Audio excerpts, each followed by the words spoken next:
Muy buenas noches, estimados alumnos. Damos inicio a esta sesión del día de hoy, 31 de marzo de 2023, de la asignatura Planificación Estratégica, Planificación y Administración Estratégica, donde hemos visto a lo largo de toda la asignatura cómo de la misión, visión, es decir, de la filosofía de gestión de la empresa, van a derivar esos objetivos estratégicos que se van a traducir en un conjunto de acciones incluidas en un plan estratégico que se van desglosando en un nivel operativo para cumplir con los objetivos organizacionales, cumplir entonces con la misión, es decir, con la razón de ser de la empresa y apuntar al logro de esa visión que tienen los dueños, accionistas o propietarios de la empresa. Entonces, tenemos una charla. El grupo, cuando esté listo, por favor me indica. Ya pueden comenzar a compartir su pantalla. Ok, profe, ya lo voy a compartir. Y recuerden que son 4 grupos que faltan. Y al final hay que explicar un poco lo que es el proyecto integrador. Aprovecho que aún no han comenzado a proyectar para recordarles que hay una tarea. Bueno, todavía no han comenzado a mostrar su presentación. Todavía me veo yo por ahí. Profe, ¿sale la pantalla? En este momento salgo yo en la pantalla. Ok, ahora sí, Allá. ¿verdad? El contexto de la innovación y el manejo del cambio. Tema muy Correcto. interesante. Déjenme, antes de que ustedes comiencen con su presentación, indicarles que muchos casos de éxito a nivel histórico, o sea, la historia empresarial nos indica que los empresarios innovadores han sido muy exitosos. Y para dar ejemplos, podemos citar, por ejemplo, al señor John David Rockefeller, que hasta la hora, hasta la fecha, hasta el momento, ha sido el hombre más rico de todos los tiempos. Hizo una serie de innovaciones para en la industria petrolera. Otros hombres innovadores, bueno, tenemos al señor Henry Ford, muy innovador con ese concepto de la producción en masa, que aunque ese concepto no fue de él, él lo supo implementar. Y así sucesivamente a lo largo de la historia vemos cómo las empresas que son innovadoras logran ser exitosas. Entonces, en el contexto actual, tenemos la empresa Microsoft, la empresa Apple, empresas como Amazon, empresas como Alibaba, son empresas innovadoras y han sido extremadamente exitosas. Entonces, sin más preámbulos, el grupo conformado por Shadia Chen, Alfredo Suárez, Keren Bedoya y Yasnaira Mancilla nos van a presentar este tema. Sí, buenas noches, profe. ¿Me escucha, verdad? Fuerte y claro. Ok. Bueno, vamos a hablarle lo que sería, ¿qué es la organización innovadora? Bueno, la organización innovadora cuenta con un propósito que es compartido por todos y que moviliza e inspira a sus colaboradores. Tanto que la empresa como en los equipos de trabajo incorpora distintas visiones en su equipo, integrando disciplinas, talentos, experiencias, que esto ayuda a motivar a lo que serían los colaboradores. Eh, entiende que la mejor forma de alinear a las distintas áreas de la empresa es a través de objetivos comunes que conecten lo que hacen las personas en el día a día con el impacto positivo que la organización crea.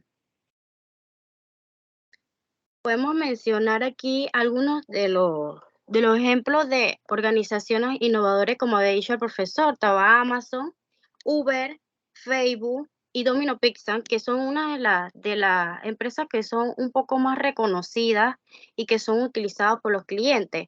Esos son algunos de los ejemplos de compañías que decidieron crear un modelo de negocio innovador a raíz de la tecnología. Ahorita Eh, mismo, una, una preguntita, y disculpa la sí, interrupción. De Uber estamos claros. De sí. Amazon también. De Facebook, bueno, me sorprende que me hables de Facebook porque supuestamente Facebook es una red social ya para la gente cuarentona como yo. Bueno, Pero, sí, exacto.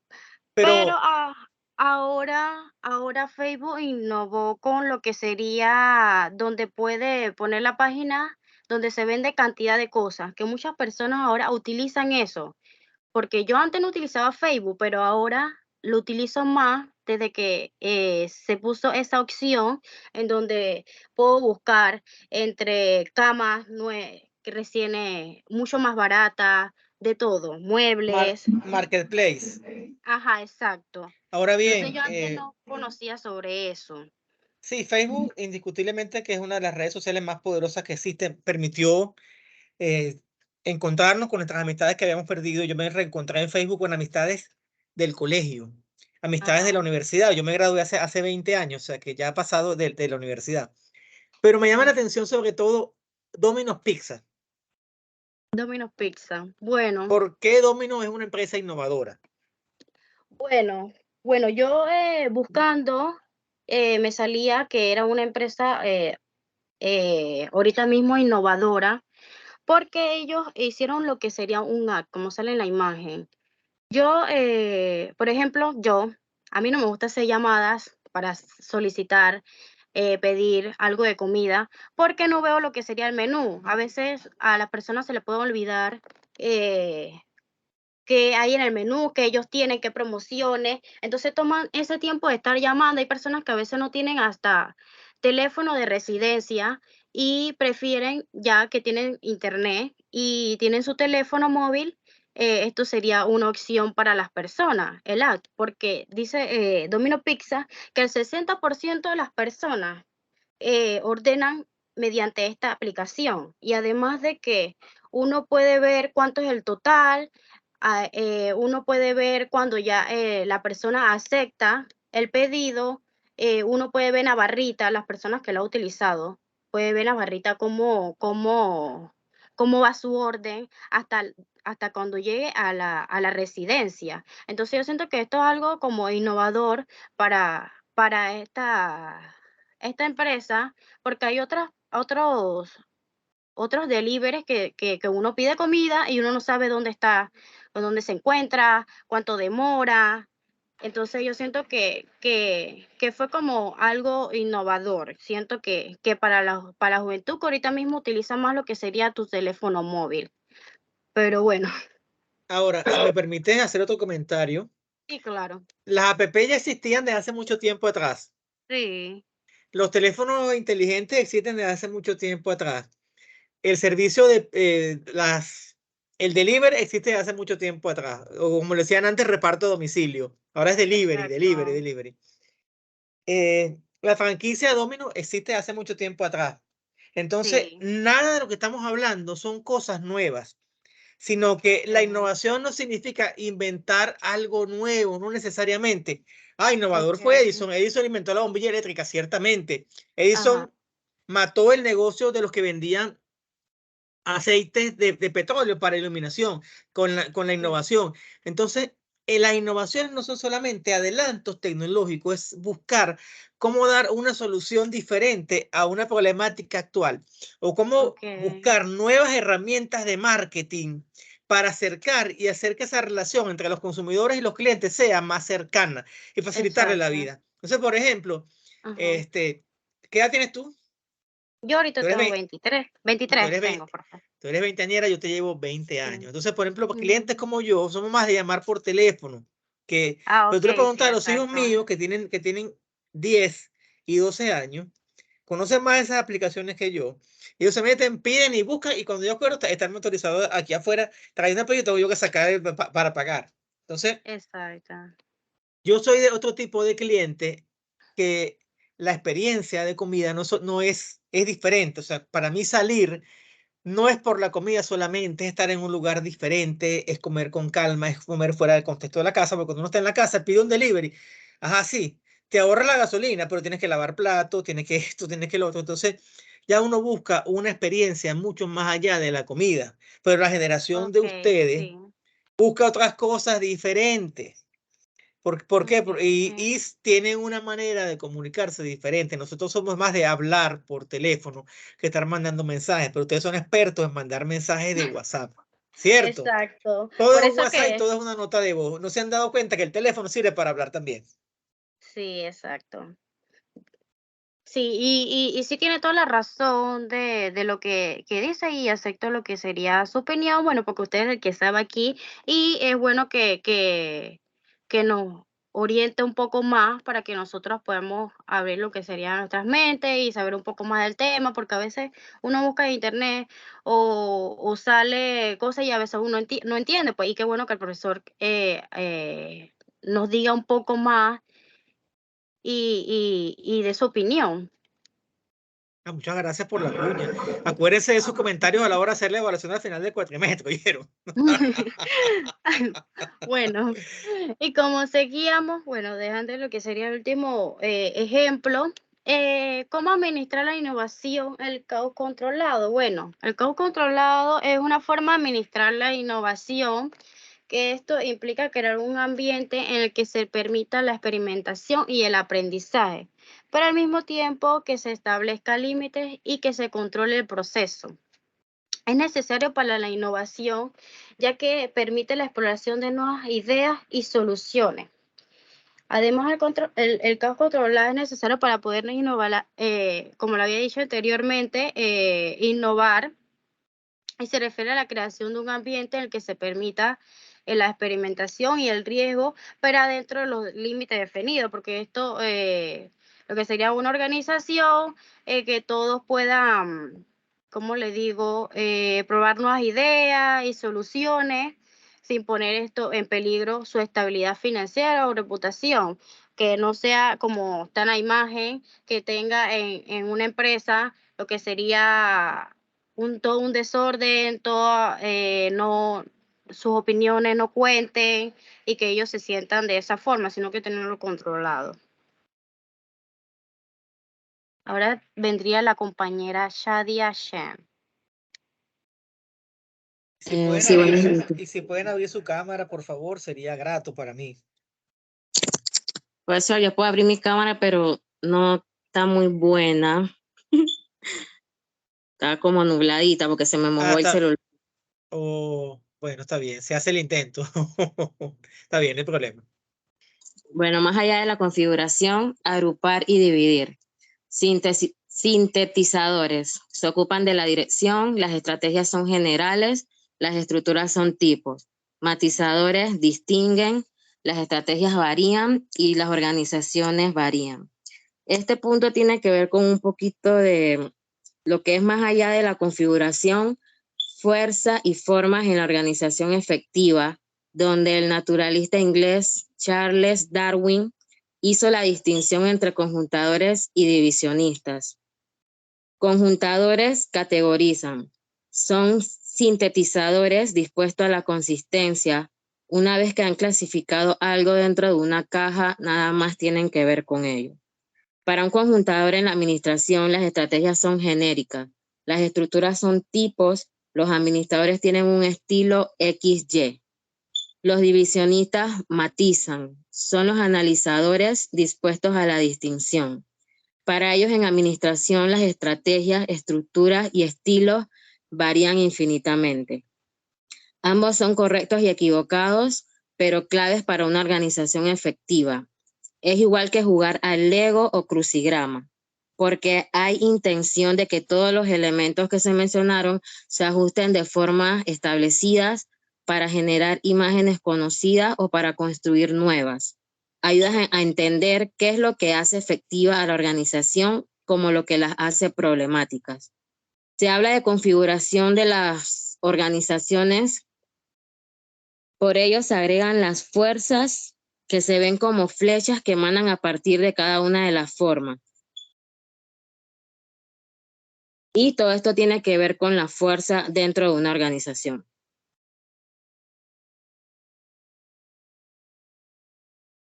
Fuerzas y formas en organizaciones efectivas.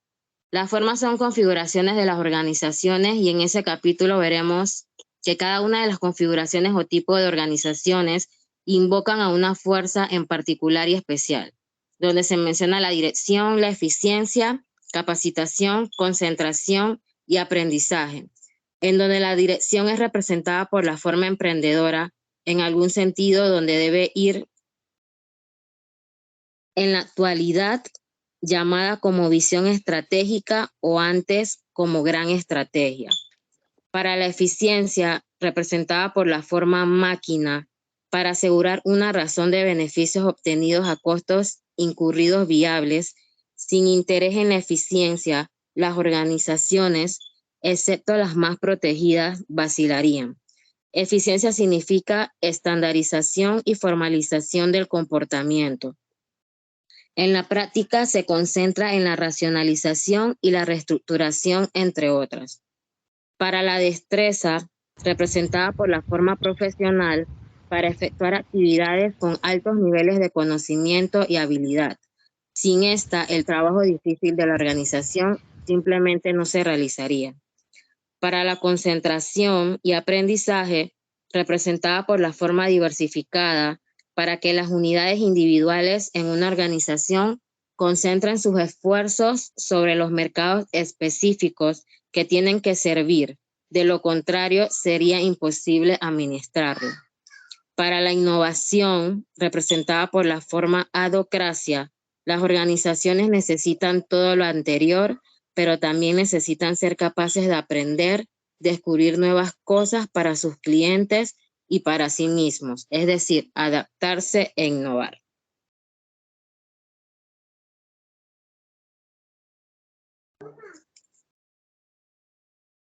Convergencia y trastorno de administración del inconstante paso de la organización.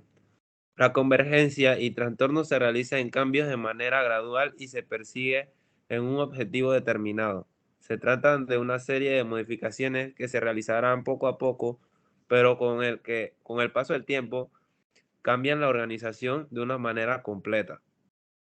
Los cambios en las administraciones dentro de las organizaciones son los que introducen efectos a menudo inesperados, incrementando la incertidumbre y la causística operacional, afectando a las personas y la forma en que se realiza la actividad.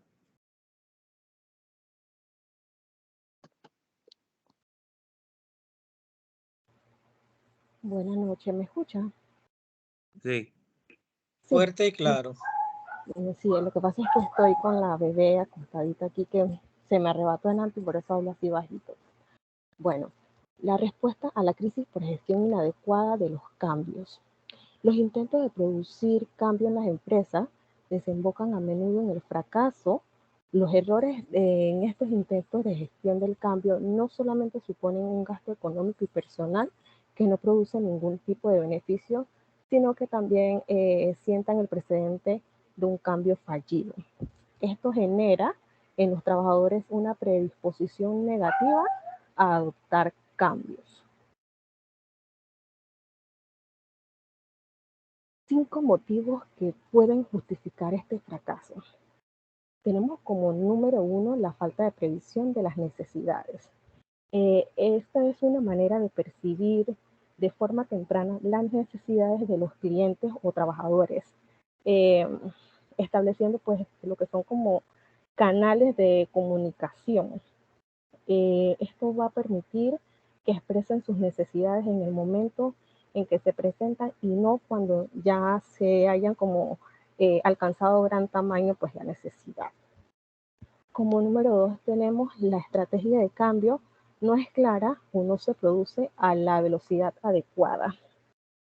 Para que el cambio se pueda instaurar de manera eficiente se necesita que los trabajadores cuenten con un plan de acción. Deben explicar pues con mucha claridad para evitar que los trabajadores pues se muestren como reacios al cambio. El cambio debe ser lo bastante rápido para satisfacer las necesidades del mercado, pero lo suficientemente lento pues para aplicarlo en los empleados. Como tercer punto tenemos la falta de alineación entre la situación previa al cambio, las acciones emprendidas y las necesidades del mercado. En esta es necesario potenciar lo que es como una comunicación cercana entre lo que son los líderes y los trabajadores. Esto pues va a garantizar que se genere la suficiente confianza para expresar la aparición de los problemas que hay como en el día a día. Una correcta alineación entre la situación de la empresa, los cambios que se van a introducir, los trabajadores y las necesidades del mercado, aumentará las probabilidades del éxito en lo que es el proceso del cambio. En el cuarto punto tenemos el cambio eficaz. No se lidera desde arriba, sino que implica a todos. Esto pues es un cambio que es impuesto. Es muy poco probable que resulte eficaz a largo plazo. Entonces, para su instauración debe ser aceptado por los trabajadores. Como quinto punto tenemos pues la generación de una cultura de empresa garantiza la continuidad. En la adopción de una cultura de empresa favorable al cambio, esto facilitará que el cambio se mantenga en el tiempo y la empresa sea más dinámica. Así entonces se va a poder conseguir adoptar con mayor facilidad nuevos cambios en el futuro. Muchas gracias. Muy bien. Gracias a ustedes. Entonces, un par de comentarios más antes de darle paso al siguiente grupo. O si, bueno, si tienen algo más que decir, por favor. Ya veo que no. Entonces, es bien importante el manejo de la gestión del cambio. En la gestión del cambio, mejor dicho. Hay que hacerlo lento y gradual y muy apoyado del liderazgo de la dirección. Y aparte de eso, capacitar al personal. O sea, no, hay cosas que no se pueden hacer en forma de choque. Entonces, ¿y dónde viene eso de hacer las cosas en forma de choque? ¿Han jugado billar o han jugado golf alguna vez? ¿Qué sucede cuando uno agarra una bola de billar y la golpea con el taco?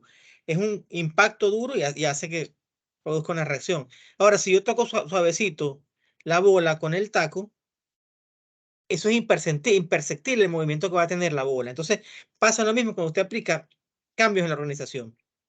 Los cambios hay que hacerlo de forma gradual para que la gente se adapte a los cambios y no produzca esa resistencia natural al cambio. Pero cuando es hacia el consumidor, el mundo es cada día más dinámico, más veloz. Fíjense, por ejemplo, el caso de los modelos de los celulares. Casi que cada 6 meses van sacando equipos nuevos. Entonces, si una empresa, por ejemplo, había una empresa llamada Nokia y una empresa llamada Samsung. ¿Qué le pasó a Nokia y a Samsung? Se quedaron en el aparato, no se actualizaron y llegó Samsung y los mató. Lo mismo pasó y tantos casos. Creo que hablé una vez el caso de los relojes suizos contra los Casio. Los Casio ganaron. Así a Shakira no le gustan los Casio. Los Casio llegaron a ser los relojes digitales más famosos del mundo. Y ya hoy en día casi no se ven relojes digital, de esos de pulsera Casio. Ahora Casio ha vuelto otra vez a los relojes de aguja.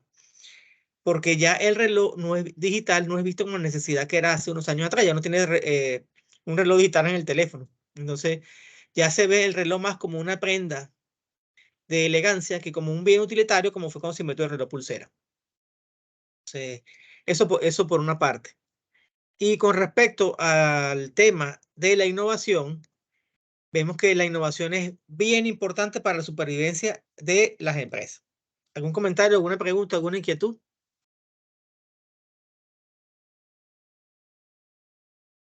Ninguna. Muy bien, si no hay ningún comentario, podemos continuar entonces con el siguiente grupo, por favor.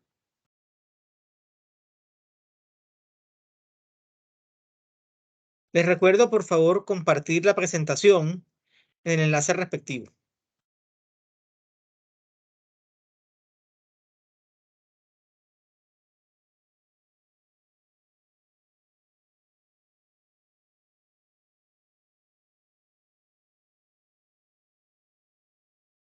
Mientras se prepara el siguiente grupo también, los invito a que revisen sus calificaciones y pregunten cualquier inquietud que tengan al respecto.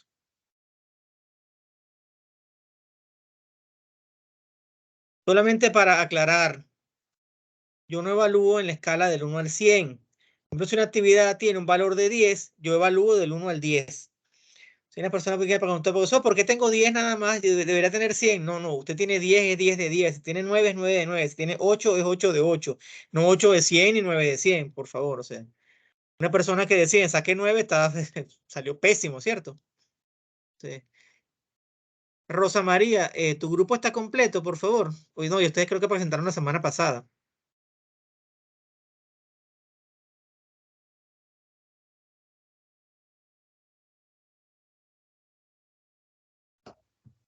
Sí, profesor, ya nosotros presentamos.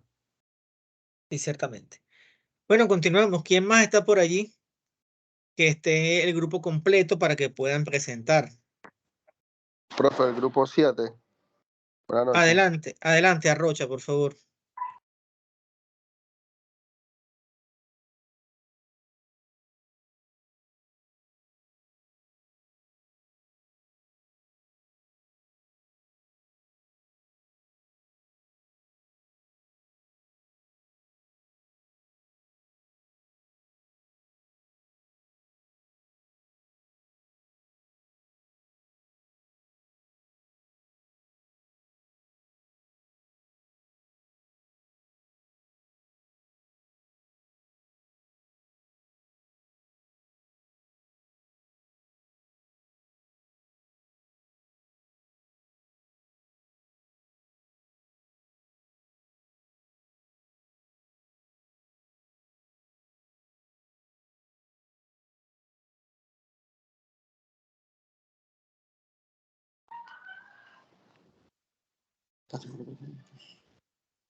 Okay.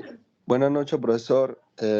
Hoy tenemos el gusto de decirle la charla sobre el manejo de poder en la organización.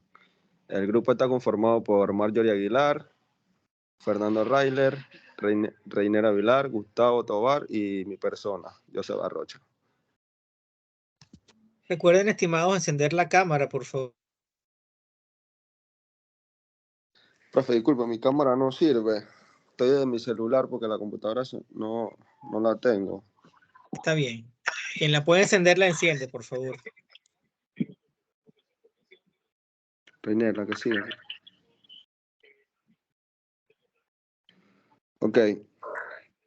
La política y la organización política.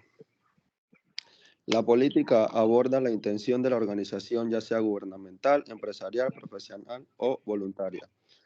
También tiene como objetivo afectar el mundo real al guiar las decisiones que se toman. Las políticas, tanto escritas formalmente o no, han identificado la mayoría de las organizaciones. La que sigue. Ok, la política organizacional. Una política organizacional es un deliberado sistema de principios para orientar la toma de decisiones y lograr los resultados racionales. Es también una declaración de intenciones y es implementado como un procedimiento o protocolo. Estas son generalmente adoptadas por la Junta o órgano de un gobierno de alto nivel dentro de una organización, mientras que los procedimientos o protocolos serían desarrollados y adoptados para altos funcionarios de la ejecución o del ejecutivo. También ayuda a desarrollar decisiones subjetivas o objetivas. Las políticas también ayudan a la toma de decisiones con el término que se pueda aplicar a los gobiernos, ya sean organizacionales del sector privado y grupos así como individuos. Políticos de estudio de la política también pueden referirse al proceso de toma de decisiones de las importantes organizaciones, incluyendo la identificación de diferentes alternativas, como pueden ser programas o prioridades de gasto, y elegir entre ellos sobre la base del impacto que tendrán. También pueden ser entendidas como mecanismos políticos, administrativos, financieros y administrativos que sean dispuestos para alcanzar los objetivos explícitos, ya sea en finanzas corporativas, públicas o contables, que sea la firma de una empresa o de una industria. Gracias.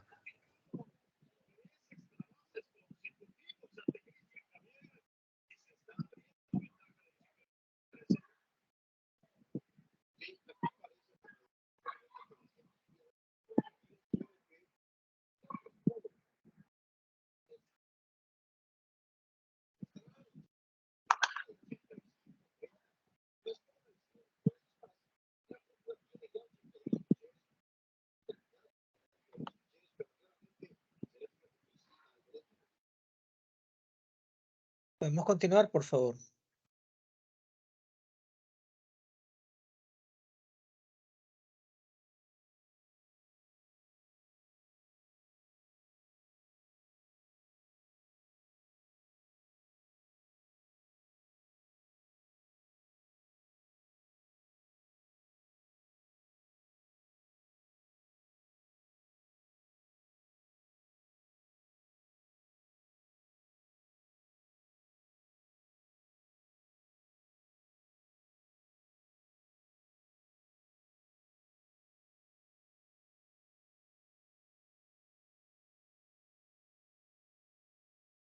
Vamos a esperar que la compañera Marjorie ingrese nuevamente a la plataforma, a la reunión, mejor dicho, porque no se le escucha el audio.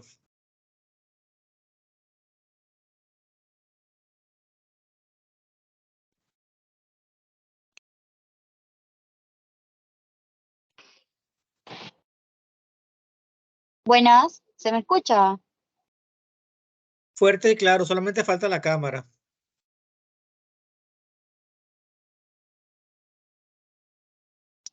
Hola, buenas noches ya. Bueno, la maniobrabilidad competitiva tiene como propósito definir qué acciones deben emprender para obtener los mejores resultados en cada uno de los negocios que interviene una empresa, como por ejemplo ser el mejor productor de la industria, buscar la diferenciación del producto que ofrece entre sus rivales, centrarse en la porción más limitada del mercado en un lugar del mercado más completo. Actualmente las organizaciones enfrentan cambios constantes en el entorno a los cuales tienen que adaptarse para sobrevivir, asimismo como la globalización de los mercados y el desarrollo de la tecnología y las comunicaciones. Las organizaciones tienen que identificar y desarrollar ventajas competitivas y brindar servicios de alta calidad. La organización se considera competitiva si tiene éxito mantenido a través de la satisfacción del cliente, basándose en la participación activa de todos los miembros de la organización para la mejora sostenida de sus productos, servicios y procesos. Para lo cual fomenta determinadas competencias, mirando a su alrededor y adaptando las prácticas líderes del entorno, así como mirando al interior, tomando en cuenta sugerencias de los empleados, de sus clientes, innovando y fomentando la participación proactiva y el liderazgo eficaz.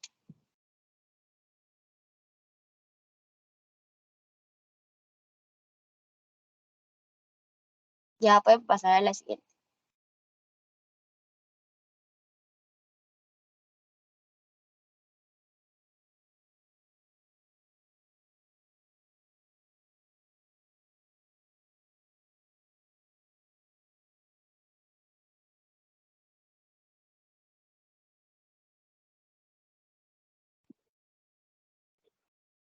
¿Qué tal? Buenas noches. ¿Qué tal? Buenas noches. ¿Me escucha, profesor? Compañero. ¿Cómo no? Se escucha fuerte y claro. Buenas noches para usted también. ¿Cómo no? Más que todo, mi parte vendría siendo la función institucional de la administración. Como función tiene básicamente el apoyo a la gestión del vicerrector de la administración y finanzas, en cuanto a la planificación, organización, dirección y control de los sistemas informáticos y de comunicaciones, gestión de la mantención de infraestructura, de servicios generales, administración de servicios, de seguridad y vigilancia, administración de la gestión, de la adquisición, del activo fijo y supervisión general de la prevención de riesgo. Están a su cargo las siguientes funciones: informática, comunicaciones, equipamiento y operaciones, adquisiciones y activo fijo, además de la prevención de riesgo. Aquí vendríamos teniendo las funciones principales como participar activamente en la gestión de mantención de la infraestructura y equipamiento de la institución, gestionar y coordinar los procesos relacionados con el manejamiento y aplicación del TIC, adquisiciones, activos fijos, operaciones y mantenimiento de bienes inmuebles y muebles.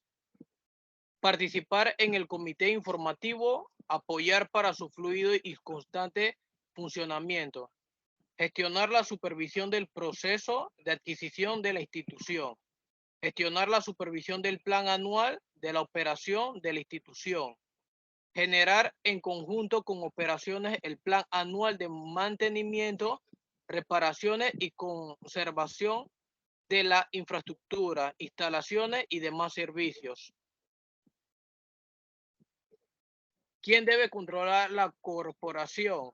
Es una entidad de negocios cuyos dueños son sus propios accionistas, quienes seleccionan una junta para supervisar las actividades de la organización. La corporación es responsable por las acciones y las finanzas del negocio. Las corporaciones pueden ser fines de lucro como los negocios o sin fines de lucro como las organizaciones de caridad. Aquí mantenemos también que hay dos tipos de corporaciones, la que subcapítulo C y la subcapítulo S. La C son organizaciones más grandes cuyos dueños son accionistas que pueden tener negocio. Y la S, que usualmente son negocios más pequeños cuyo dueño es solamente un accionista. Como corporación, son formadas frecuentemente en el estado en donde opera el negocio, pero no tiene que ser así necesariamente. Algunas son formadas en estados diseñados para tener negocios, como Daily Way o Nevada. Sin embargo, esto significa más papeleo. Luego tiene que registrar la corporación como una entidad foránea en el estado en donde opera tu negocio y pagar impuestos al estado. Aquí mantenemos el control de la gestión y el mejoramiento continuo, que vendría siendo identificar los problemas actuales. Pueden realizarse muchos cambios, pero no generar suficiente impacto. Simplemente se desconoce cuál es el problema a resolver. Por eso el primer paso, tratar de detectar... Esa es mi parte. ¿Cómo no?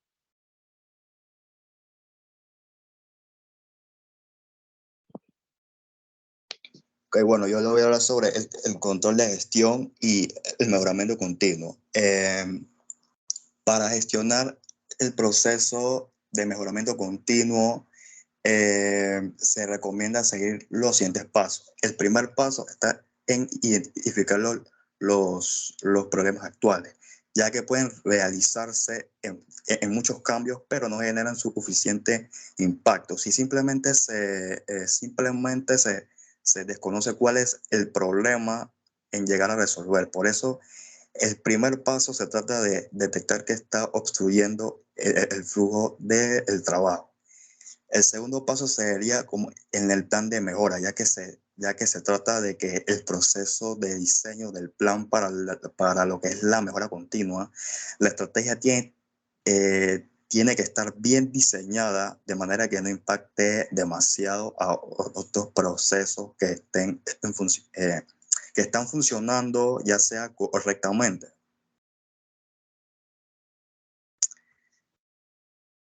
El tercer paso sería en la de ejecutar los cambios, ya que una manera de ejecutar los cambios es a pequeña escala. Así se puede analizar su impacto Y una vez que se domine la estrategia, podrá ser implementada en toda la organización. Y el cuarto y por último paso, tenemos en la revisión del desempeño de las mejoras, ya que se trata del seguimiento del rendimiento del plan para así llegar a asegurar de que están mejorando los procesos de la manera ya sea planificada y comparar los datos con los puntos de referencia y originales y observar el rendimiento.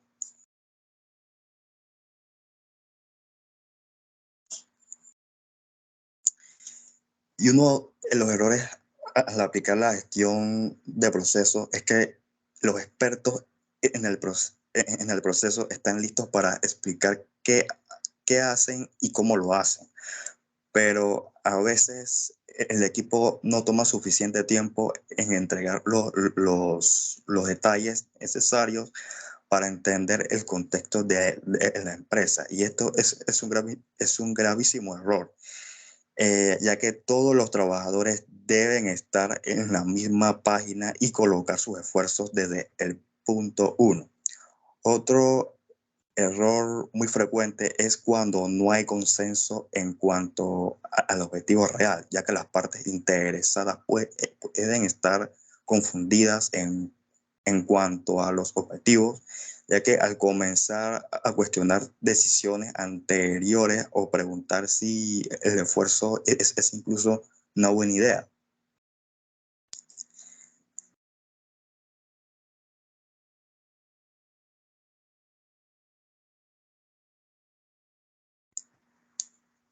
También existen tres preguntas que el equipo tiene que llegar a hacerse y coincidir en sus respuestas, como en qué problema estamos tratando de abarcar, por qué es un problema en el que debemos en llegar a centrarnos, y cuáles son nuestros objetivos para mejorar este proceso.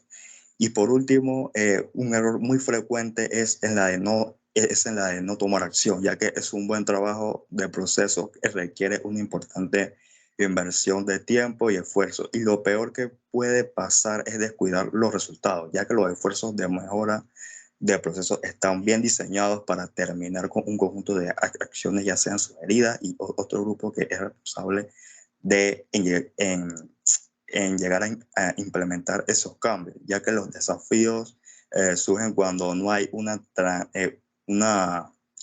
transición suficiente entre el desarrollo de la solución y la implementación de la solución.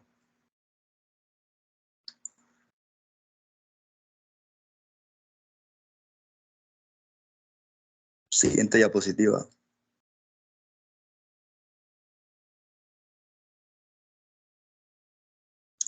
Okay. Y en cuanto a la importancia de la gestión de procesos y de mejora continua, una de las importancias tenemos como en la reducción de costos, en la mayor eficiencia operativa, en el ciclo de la retroalimentación que es más corto, y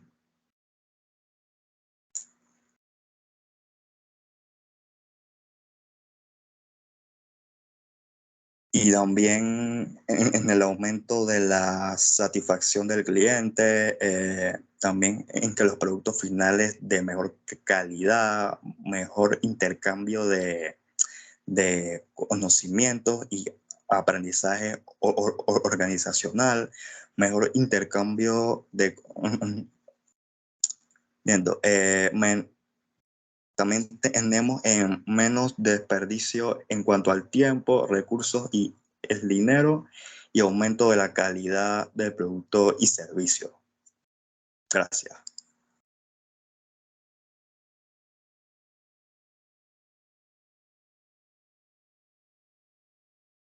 Muchas gracias a ustedes. Vamos a unos comentarios al respecto. Número 1. Ustedes han escuchado hablar de las empresas familiares.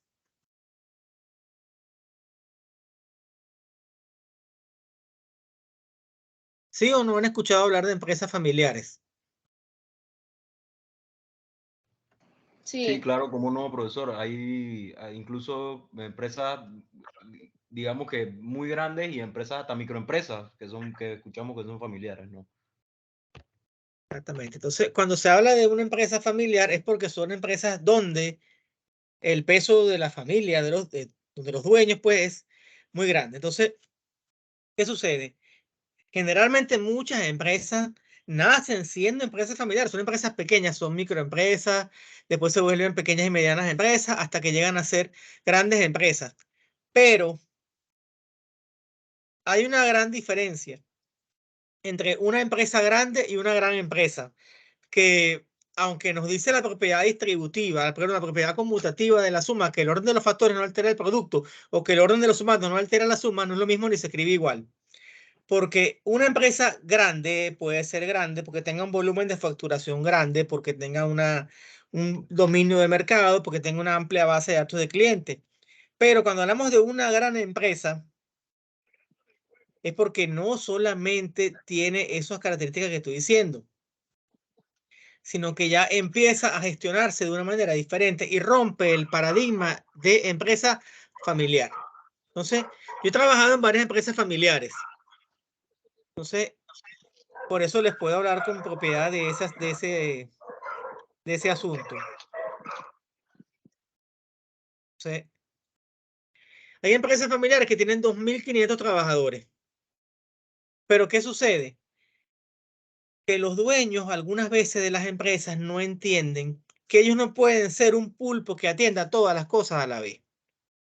Entonces, algunas veces los dueños de las empresas no tienen formación en la administración y quieren administrar la empresa. Entonces, no, yo me voy a ahorrar un administrador, me voy a ahorrar un tesorero, me voy a ahorrar un contador.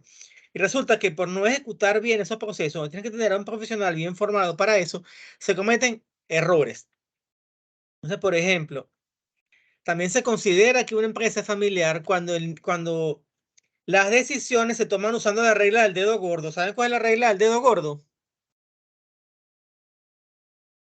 Más o menos así. Bueno, más o menos así. Esa es la regla del dedo gordo. Entonces, bueno, más o menos, tal vez. Oye, contratar a una persona. Bueno, yo considero que usted debe ganar tanto. Yo trabajé una vez en una empresa donde no había jerarquía salarial. Entonces, yo como ingeniero de proyectos ganaba más que algunos jefes de planta y ganaba igual que algunos gerentes. Échenle pierna. Mi categoría era profesional y algunos gerentes, los gerentes eran categoría 2 y categoría 1 eran los directivos. Entonces, yo era categoría 3, es decir, personal profesional, y ganaba igual que algunos gerentes y algunos jefes de planta que tenían más responsabilidades que yo, ganaban menos que yo. ¿Eso qué era? Eso era un indicativo estar en una empresa familiar donde no existe una escala salarial. Entonces tú también veías diferencias entre los sueldos de los gerentes de planta. El gerente de recursos humanos ganaba más que un gerente de planta, cosa inaceptable, porque un gerente de recursos humanos, respetando la formación de cada quien, no tiene el mismo nivel de responsabilidad que un gerente que es responsable de una planta. Entonces, eso pasa en las empresas familiares. Entonces, cuando hablamos del punto de quién debe controlar la empresa, que eso lo expusieron, acaban de plantear ustedes, la empresa la debe dirigir un conjunto de personas formadas para tal fin. Y si los dueños de las empresas no tienen esa formación, contratan gente capacitada para ello. Entonces, imagínense ustedes, por ejemplo, decía Henry Ford, el gran Henry Ford, fundador de la Ford Motor Company, decía que había dos opciones. O uno contrataba más gente preparada que uno para que hicieran lo que supieran hacer, o busco gente menos preparada que yo para que ellos hagan lo que yo digo. Entonces, eso no debe ser. Ninguna persona es un pulpo. Las empresas tienen que ser gestionadas por un equipo multidisciplinario. Y por eso que, por ejemplo, en la junta directiva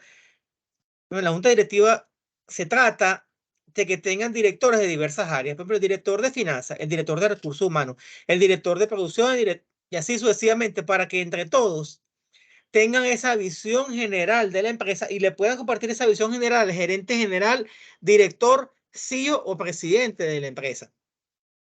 Y a su vez, esa junta directiva, que es la que va a dirigir la empresa, es quien le va a rendir cuenta a la junta de accionistas. Al accionista, imagínense ustedes, Bill Gates. Bill Gates tiene acciones en Microsoft y tiene otros socios también. Ellos no dirigen la empresa, tienen un montón de gente preparada que dirigen la empresa. Al final dicen, ¿cuánto fue la rentabilidad? Mis acciones valen tanto, ¿soy más rico o soy menos rico el día de hoy? A él no le interesa que la venta, que esto lo que interesa es cuánto fue la utilidad. Mis acciones valen más, mis acciones valen menos. Ya, a ese nivel. El nivel estratégico es el que le corresponde al presidente y a la junta directiva de la empresa. ¿Estamos claros con eso? ¿Sí o no? Sí. Sí. Y por otra parte, ¿por qué es importante el control de gestión, que fue el último punto que se explicó? El control de gestión es importante porque hay que medir cómo está el desempeño en las diferentes áreas de la empresa. Entonces, cuando uno hace control de gestión, recuerden que entonces uno es porque uno quiere medir. Uno tiene un plan operativo y un plan estratégico. Entonces, en el plan estratégico se indica, mira, las ventas hay que incrementarlas en un 10%. Ese es un objetivo estratégico. Incremento de las ventas del objetivo estratégico. La meta es un 10% con respecto al año anterior. Por ejemplo, reducción de los costos. Mira, vamos a reducir los costos en un 5%. Ese es otro objetivo estratégico. Tomen nota si quieren para sus trabajos. Otro objetivo estratégico, por ejemplo, puede ser incrementar la presencia en el mercado. ¿En cuánto? Bueno, vamos a pasar de vender 160 millones de dólares anuales a vender 180 millones de dólares anuales. Entonces, usted le pone metas a eso y usted va midiendo. Al final del año, si dijimos, mira, que este año la meta era vender 180 millones de dólares y se vendieron 180 millones de dólares, se cumplió con la meta. Entonces, eso se mide. Mira, se vendieron 181, se sobrepasó la meta, la meta. Se vendieron 179. Entonces, hay que ver cuál fue el porcentaje de cumplimiento. ¿Se entiende esa idea? Eso con respecto al control de gestión a ese nivel. A nivel operativo, también hay indicadores. Por ejemplo, en una empresa de manufactura, ustedes ninguno estudia ingeniería, ¿cierto? Ustedes todos son de ciencias administrativas y de negocio. Pero en el proceso de manufactura hay que considerar la disponibilidad de equipo. Uno estima que la disponibilidad de equipo debe estar en un 95%, de ahí en adelante. Entonces, uno mide esa disponibilidad del equipo y eso es un indicador. Entonces, mira, la disponibilidad del equipo tenía que ser un 95% y bajar un 90%. ¿Qué pasó? Uno toma nota de qué fue lo que pasó y en base a eso, mira, resulta que ese equipo es muy viejo, ese equipo hay que hacer un overhaul total, ese equipo hay que hacer un mantenimiento programado, ese equipo hay que pararlo cada tanto tiempo. Entonces uno va tomando esas acciones correctivas, pero si eso no se mide, no se pueden planificar las acciones correctivas. ¿Se entiende la idea? ¿Sí o no? Sí, bro. Entonces, para eso es que hay que medir. Lo que no se mide, no se controla. Si no se controla, no se puede mejorar. Y si nada de eso ocurre, luego viene el caos. Entonces vamos a continuar con el siguiente grupo, por favor.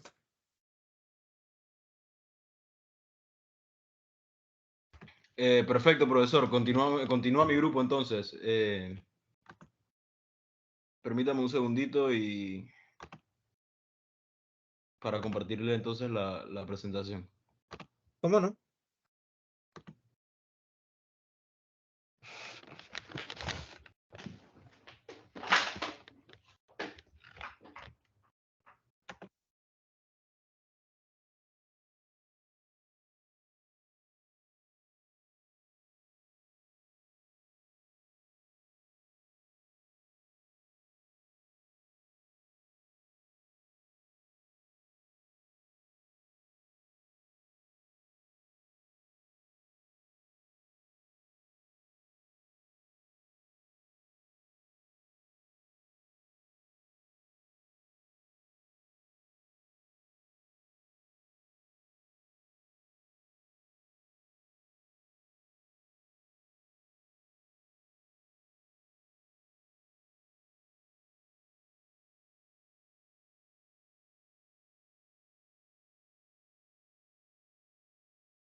Aún no se escucha, ¿oyeron? Por si acaso están hablando, no se escucha.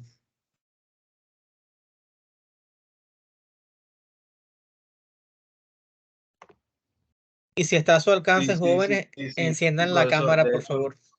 De hecho, sí, voy para allá enseguida.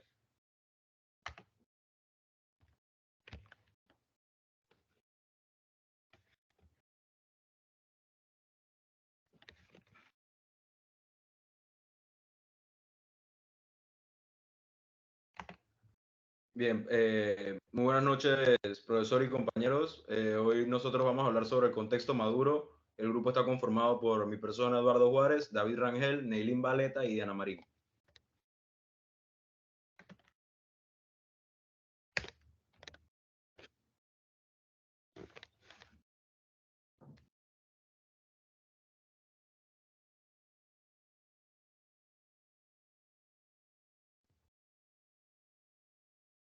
Bien, toda empresa desarrolla planes estratégicos para lograr y establecer metas. Estos planes pueden ser de corto, mediano y largo plazo, dependiendo de la amplitud y tamaño de la empresa.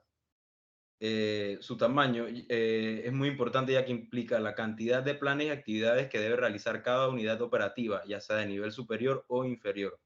Cabe señalar que el presupuesto refleja los resultados obtenidos de la aplicación de los planes estratégicos y señalar que es importante conocer y ejecutar correctamente las tareas para lograr las metas trazadas por la empresa.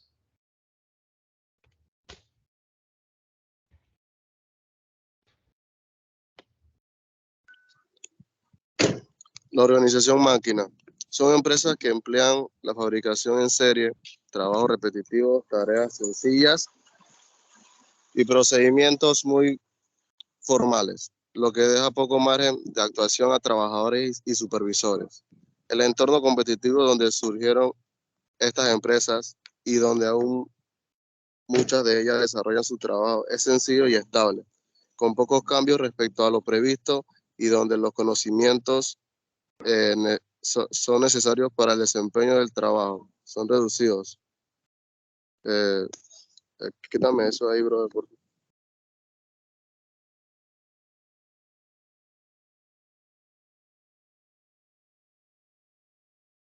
Son hijos de la revolución industrial. La organización máquina. La división del trabajo y los abundantes procedimientos para conseguir la coordinación son típicos del núcleo operativo. Las reglas, normas y comunicaciones formales se encuentran por toda la organización. Las tareas de planificación estratégica están en manos de los directivos de nivel superior y se caracterizan por su rigidez, o sea, consisten en programas y planes de acción que habrán de ejecutarse tal como se formulan, evitando cualquier modificación.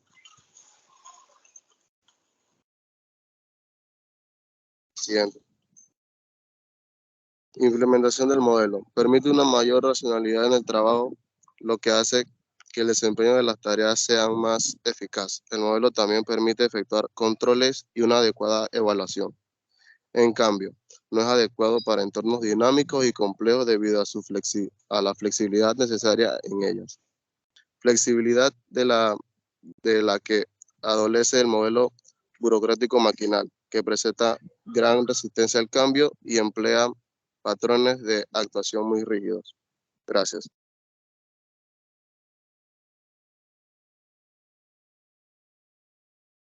La planeación formal a largo plazo en perspectiva vendría siendo las ventajas. Número 1, organizaciones proactivas y no reactivas. En esta permite a las organizaciones predecir su futuro y estar adecuadamente preparadas. En otras palabras, las organizaciones están en mejores condiciones de mantenerse al día con los cambios, constantemente en las tendencias del mercado, manteniéndose siempre pues un paso por delante de la competencia. 2, establecer un sentido de dirección. Esta vendría siendo en ayudar a definir la dirección que debe tomar una organización. Además, ayuda a establecer objetivos y metas realistas que están alineadas con la visión y la misión de la empresa. 3, aumento de la eficacia operativa. proporciona una especie de hoja de ruta para alinear las actividades funcionales de la organización, orienta los debates de la administración y la toma de decisiones para determinar ya sea las necesidades de recursos a fin de alcanzar los objetivos previamente definidos y de este modo aumentar la eficacia operacional.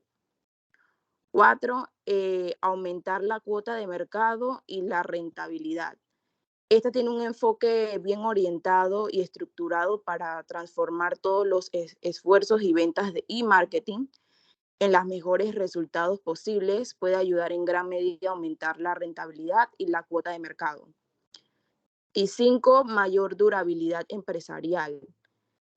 Muchas empresas acaban cerrando sus puertas muy pronto, precisamente porque no se han preparado estratégicamente, con mercados cada vez más globalizados y en constante transformación.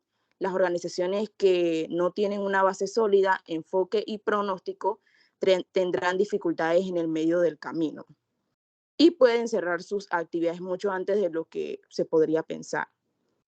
Siguiente. Planeación formal a largo plazo en perspectiva. Esto podría ser los posibles peligros en la planeación formal. Número 1, dificultades de aplicación. Este incluye varios tipos de procesos continuos en que verifican todos los principales componentes críticos de una empresa. Al ser un proceso complejo, requiere mucha paciencia, disciplina y persistencia, y eso para algunas puede ser una gran desventaja. 2, procesos que requieren mucho tiempo. Es necesario que el equipo directivo de la empresa tarde mucho más tiempo en conseguir que los nuevos procesos sean correctos, por ser un proceso largo y sopesando entre las ventajas y las desventajas. Las empresas inmediatas terminan precipitándose. Este tipo de pensamiento termina dejando de lado la estrategia, lo que puede perjudicar mucho más al negocio en un futuro próximo. Y número 3, por último, alto costo para las pequeñas y medianas empresas.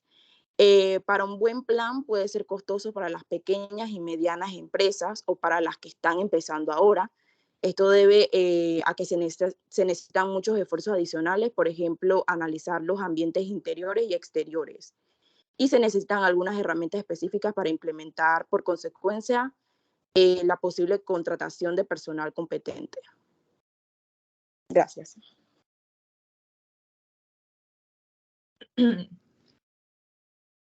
La transición a la madurez de una industria. Esta transición casi siempre constituye un periodo crítico para las compañías. Es un periodo en el que a menudo el ambiente competitivo ocurren cambios radicales que requieren respuestas estratégicas nada fáciles. El impacto de la transición trasciende las consideraciones estratégicas, pues afecta a la estructura de la compañía y a la función de su liderazgo. Siguiente.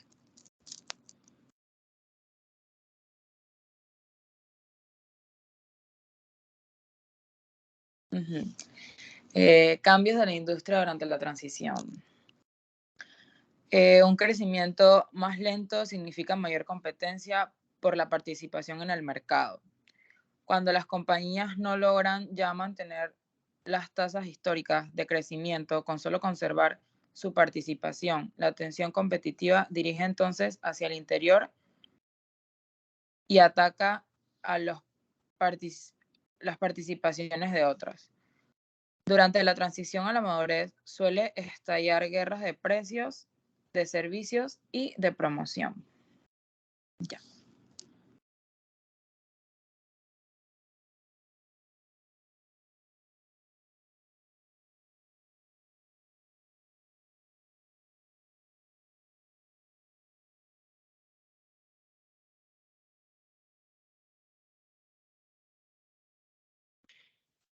¿Terminaron ya?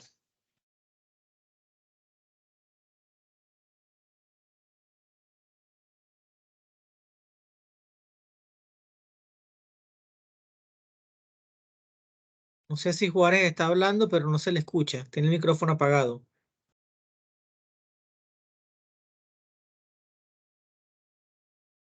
Sí, es correcto. Tenía el micrófono apagado. Ahora sí. Bien, la dinámica de costos y los aspectos de la escala. Las compañías con una cadena de producción masiva tienen como objetivo reducir los costos lo máximo posible. Para ello buscan estrategias con las que con las que llegar a este propósito, siendo la economía de escala una de ellas ayudando, entre otras cosas, a obtener una mayor eficacia productiva. Por lo que la economía de esta escala es un modelo empresarial que busca reducir los costos en la producción masiva. Su estrategia va encaminada a aumentar el rendimiento operativo de la empresa, invirtiendo para que aumente el número de productos fabricados en cada serie y así los costes de la cadena de producción disminuyan. Al aumentar el rendimiento de la empresa, aumentan los beneficios y las ventajas frente a la competencia. Bien, la curva de la experiencia es una magnitud que se calcula a medio plazo y que se aplica en la mejora de los procesos productivos que se realiza una empresa como resultado del know-how y de la incorporación de nuevas tecnologías. Como principio general, a medida que pasa el tiempo se reducen los costos totales de la producción, siempre y cuando exista un aumento sostenido de las ventas. Por lo tanto, para saber si esta está evolucionando en la dirección correcta, se necesitan dos ejercicios que sirvan como referencia.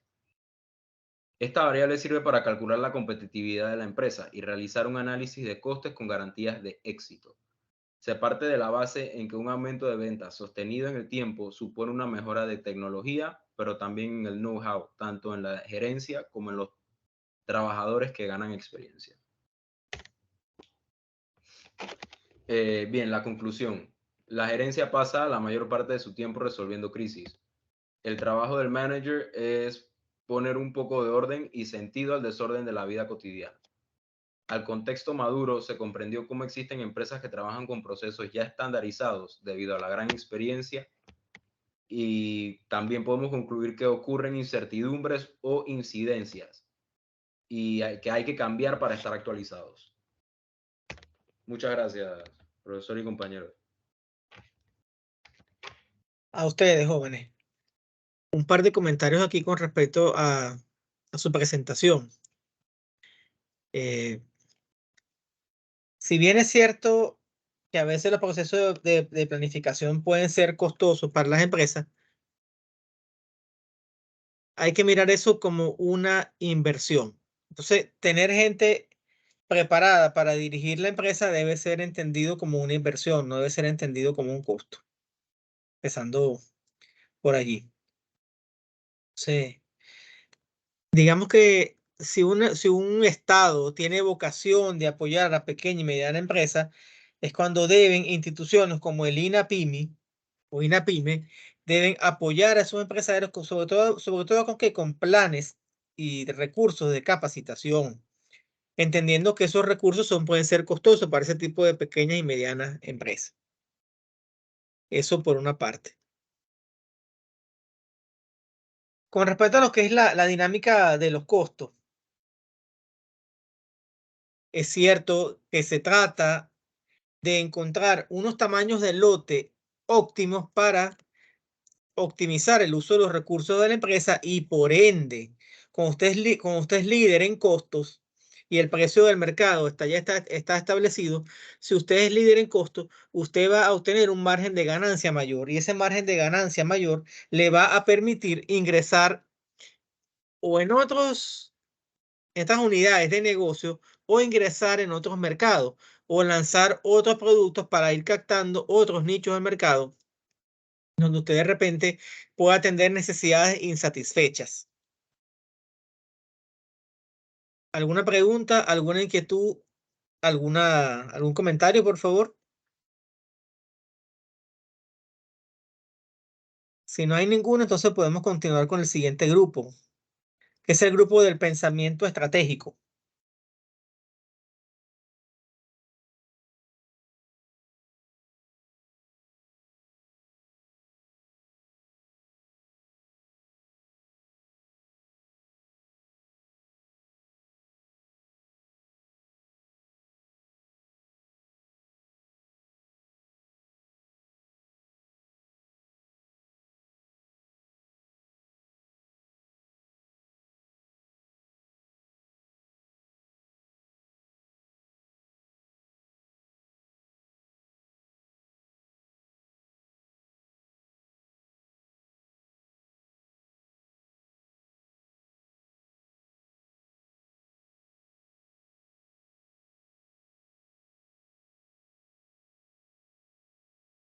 Si pueden, por favor, quitar esto de la pantalla, que están compartiendo una pantalla, si son tan amables. Dejar de compartir. Muchas gracias.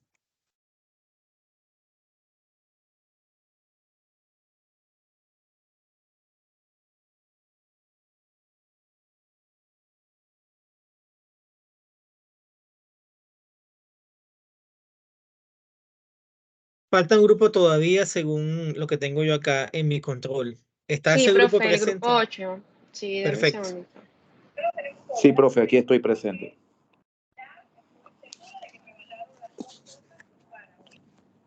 El micrófono por ahí abierto, alguien que está como viendo la novela o algo así. No, disculpe, que estoy en otra clase igual, así que. Ah, entiendo. Debe ser complicado ver dos clases a la vez, sobre todo si son virtuales, no es fácil, ¿no? Muy Escucho un ratico, complicado. escucho un ratico una, escucho un ratico la otra. Sí, porque yo no sé cómo la universidad, no sé cómo me cambiaron ese horario, entonces las dos me chocan, no sé. Bueno, es que a mí también me cambiaron horario y esta asignatura me estaba chocando con otra, entonces tuve que cambiar el horario, menos mal que mis alumnos me apoyaron con el cambio de horario. Sí, Claro, en entonces ya varias igual la ha profesora, habido choque. Ujú. no, entonces igual la profesora de contabilidad ya sabe que en realidad yo tiene su clase, yo le expliqué que me conecto en las dos plataformas para poder estar al día en las dos.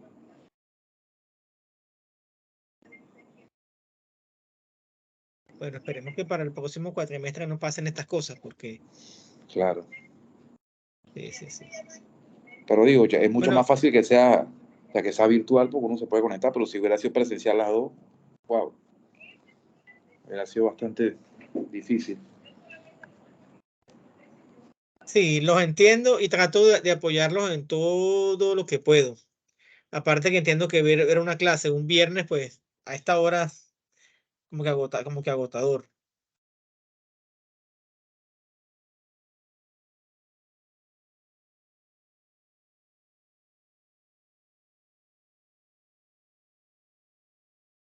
No sé si Ya se puede ver ustedes, la presentación, ¿sí?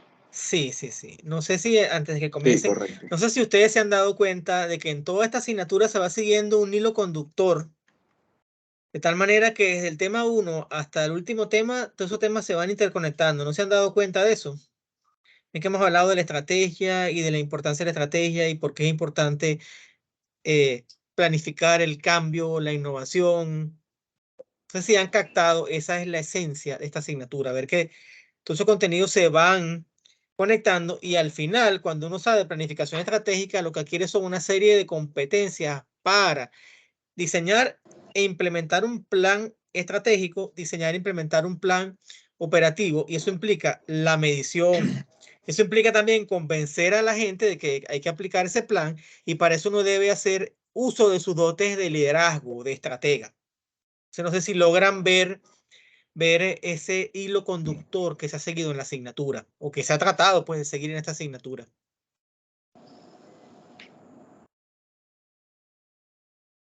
Ahora sí, jóvenes, cuando ustedes gusten pueden comenzar. Listo. ¿Qué tal, compañero? Buenas noches. Okay. Con ustedes el grupo 8 presentando el pensamiento estratégico. Los integrantes serían Tatiana Calderón, Rigoberto Álvarez, Rigoberto Medina, Mari Carmen Coronado y mi persona, Víctor Castillo. Hablemos un poco del pensamiento crítico. Ok, de acuerdo con Morrissey, en 1996, el pensamiento estratégico es una coordinación de los méritos cuantitativos aunados en una misma perspectiva común que permita a una organización avanzar hacia el futuro de manera satisfactoria. El pensamiento estratégico no es lo mismo que la planeación estratégica. El primero es una habilidad intelectual que se encausa. El segundo, la aplicación de esa habilidad sobre un aspecto o una situación en concreto. Una de las características del pensamiento estratégico sería, pues, que es definido, es realista, con propósito, autoevaluación y con capacidad de corregir. También tiene elementos claves como lo que es la capacidad para desechar los modelos lo que son predictivos, capacidad para formar preguntas, identificar los puntos claves. Por favor, la siguiente. Ok, la estrategia sigue a la estructura, el desarrollo de las capacidades distintivas, la estrategia, formulación de una serie de ideas a desarrollar en el pro al objetivo principal de la empresa. Se incluye misión, visión y valores. ¿Cuál es su estructura? La estructura refleja en el organigrama, el cual se presenta gráficamente todas las actividades de los colaboradores del poder, los canales de la comunicación y el análisis de las funciones, entre otras. ¿Ok? Para Mitzberg, la estructura debe seguir a la estrategia, como el pie izquierdo sigue al derecho. Es un ciclo de negocio conversacional. La estructura depende de la estrategia diseñada. Pero una vez desplegada una estructura determinada, esta limita el futuro estratégico de la empresa. Abajo tenemos un pequeño cuadro que se divide en 4, ¿ok? Se divide lo que sería las habilidades distintivas. En primero sería la eficiencia superior, la capacidad superior, la innovación superior y la capacidad de aceptación del cliente. Muchas gracias. Sí, quisiera hacer acá un comentario antes de pasar al siguiente expositor.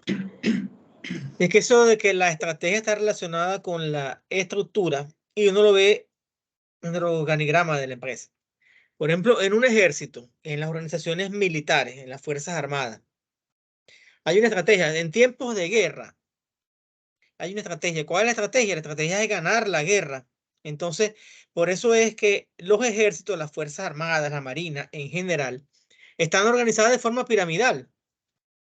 O sea, hay por cada general, hay no sé cuántos soldados. Entonces, ¿por qué? Porque esos generales, en teoría, son los estrategas, son los que nos van a decir, un ejemplo, Napoleón. Napoleón fue un gran estratega, uno de los estrategas más brillantes de todos los tiempos en el mundo militar.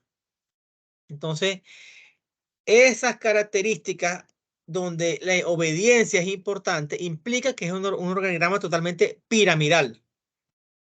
Y lo mismo pasa en muchas organizaciones. Por ejemplo, en la Iglesia Católica pasa eso. En muchas multinacionales pasa eso también.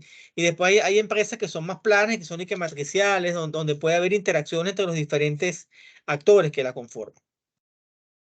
Podemos continuar, por favor.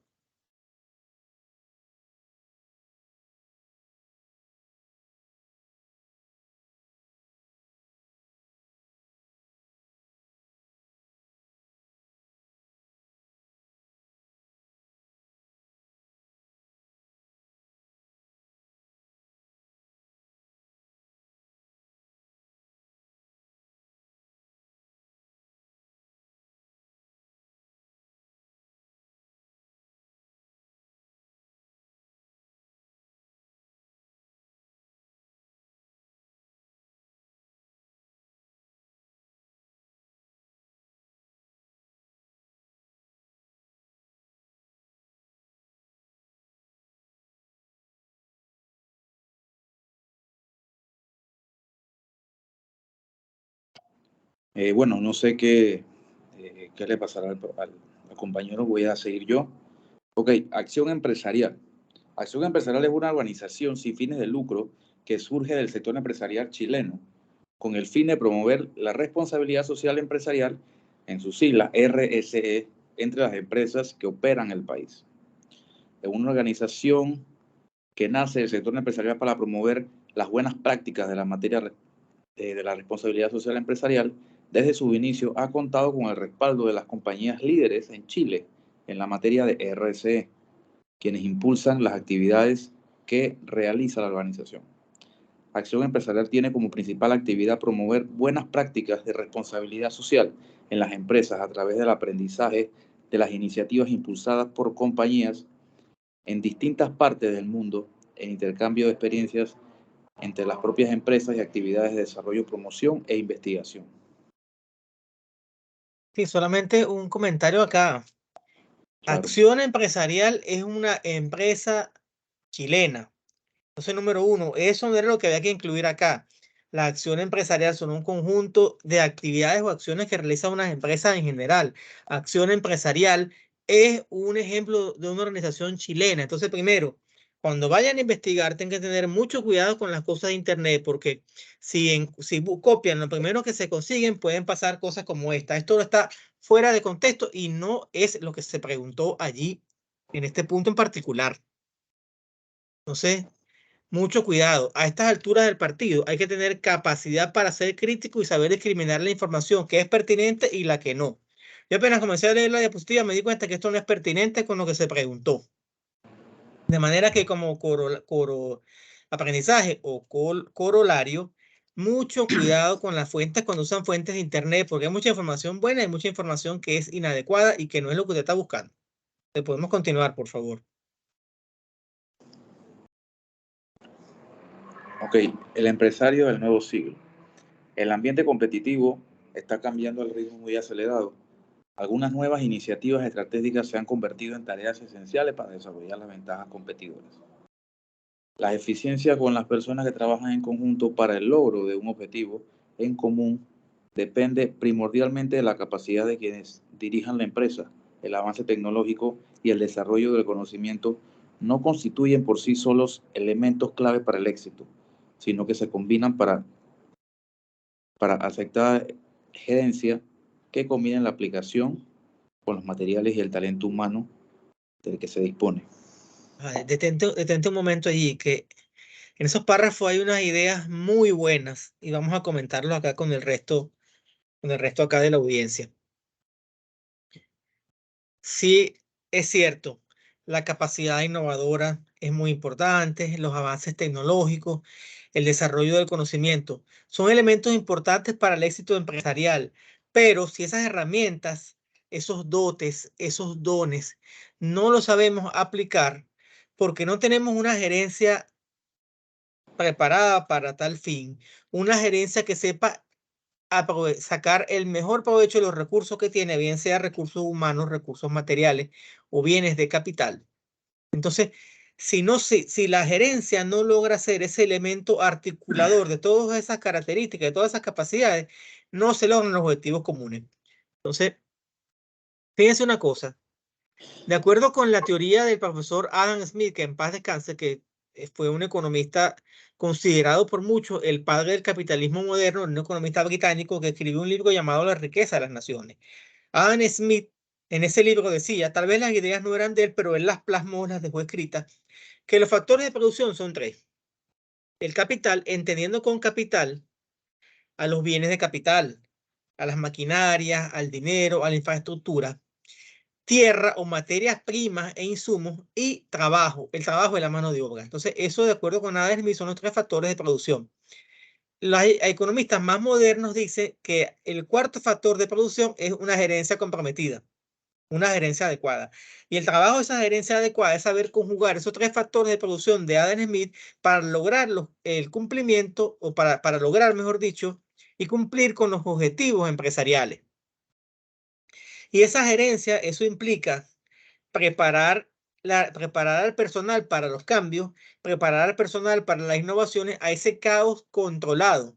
Porque cuando a uno lo sacan de su zona de confort, ¿qué sucedería si hoy en día que estamos viendo clases virtuales, yo le decimos, muchachos, vamos a volver a la presencialidad, ya no vamos a tener charlas, vamos a hacer puros exámenes escritos? ¿Cuál es la reacción de ustedes si yo les digo eso hoy? ¿Cómo reaccionarían? ¿Qué harían? ¿Van a llegar todos obedientemente a las clases presenciales? ¿Van a ir todos obedientemente a presentar examen con papel y lápiz? ¿Sí o no? Trataríamos de negociar.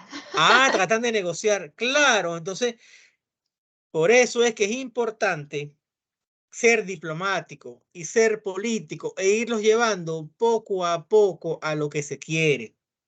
Entonces, yo he visto en muchas organizaciones donde los jefes, los gerentes, hay gerentes y hay jefes. Pero lo que todo jefe no debe ser jefe, todo jefe debe ser un líder. Un líder es la persona que te convence de que tú hagas esa acción sin que tú te des cuenta que te está dando una orden. ¿Se entiende la idea? Eso es un líder. El líder te dice, mire, hay que subir esa montaña. Comienza a caminar contigo y después se devuelve y te deja a ti subiendo solo la montaña. Ese es el líder. En cambio que el jefe te dice, sube esa montaña y él se queda tranquilo tomándose una limonada o tomándose una cerveza allí y que tú hagas el trabajo. En cambio que el líder te muestra el camino, te lleva hasta cierto punto y después se devuelve y te deja que tú hagas las cosas. Entonces, eso es bien importante. Y si no se cuenta con eso, los cambios y los modelos pueden ser muy buenos, con muy buena intención, pero no van a funcionar. Y eso no solamente acá a nivel empresarial, a nivel macroeconómico, en el manejo de las finanzas de un país. Es importante que cuando se aplican medidas duras como las que van a venir para el 2024, este año no, porque este año viene el año electoral y el gobierno está desesperado por entregar el poder. Porque, bueno, ustedes me pueden comentar cuál es la opinión sobre el gobierno actual. Pero el gobierno que venga después de esas elecciones del 5 de mayo, tiene que ser un gobierno que aplique unas medidas económicas extremadamente duras para poder solventar la crisis que estamos viviendo. Pero si tratan de aplicar medidas de choque, que es lo que van a tener que hacer, que es lo que irremediablemente me dice la experiencia, que es lo que viene a aplicar medidas de choque, medidas duras, hay que Los ahorrarse por lo impuestos lo menos. van a subir Ajá. al 10%. Eso es lo que se escucha por ahí, que van a subir el ITBMS al 10%. Pero en lugar de subir esos 3 puntos al ITBMS, ¿sabes qué deberían hacer? Deberían aplicar otras medidas, por ejemplo, eliminación de los subsidios para ahorrar unos 2.500 millones de dólares al año. Reducción de la planilla gubernamental que está tan elevada. Son medidas de choque. Entonces, ¿qué pasa? De repente, reducir la planilla estatal va a ser más fácil. Vota gente y ya está. Verás cómo se acomodan, cómo se reparten. Lo que va a costar más es eliminar esa gran cantidad de subsidios. Pero ¿qué pasa? Se puede hacer esa eliminación progresiva de los subsidios, y progresiva que no tarde más de 6 meses, estimo yo, explicándole bien a la gente por qué y tratar de destinar esos recursos a invertir en la generación de empleo para que no le regalen a la gente las cosas que le están regalando, para que el tanque de gas no cueste 4.52, para que la gente se pueda ganar su dinero y no dependa de unas migajas, porque al final y al cabo los subsidios nunca van a resolver el problema estructural. ¿Cuál es el problema estructural? Que a la gente no le alcanza el dinero o que muchos están desempleados. ¿Y por qué no les alcanza el dinero? Por muchas razones. Una por los bajos salarios, otra por el alto costo de la vida y otra por el subempleo. Entonces, hay que aplicar ese tipo de medidas y eso, si no se aplican de forma consensuada y adecuada, puede venir un tremendo estallido social. Y eso hay que tenerle mucho miedo, ¿saben? Pero bueno, podemos continuar, ya nos hemos desviado bastante del tema de la asignatura. Tareas del empresario. Las tareas de crear, implantar y ejecutar las estrategias de la organización constituyen el corazón y el alma de la administración de cualquier organización del mercado. La estrategia de una empresa es el plan de acción que tiene la gerencia para posicionar la empresa en el área de su mercado, conducir sus operaciones, competir con éxito, atraer y satisfacer los clientes como herramienta de idoneidad. En este sentido, el éxito se puede tener la organización al alcanzar sus objetivos y también al satisfacer sus obligaciones sociales. Depende en gran medida del desempeño gerencial de la organización.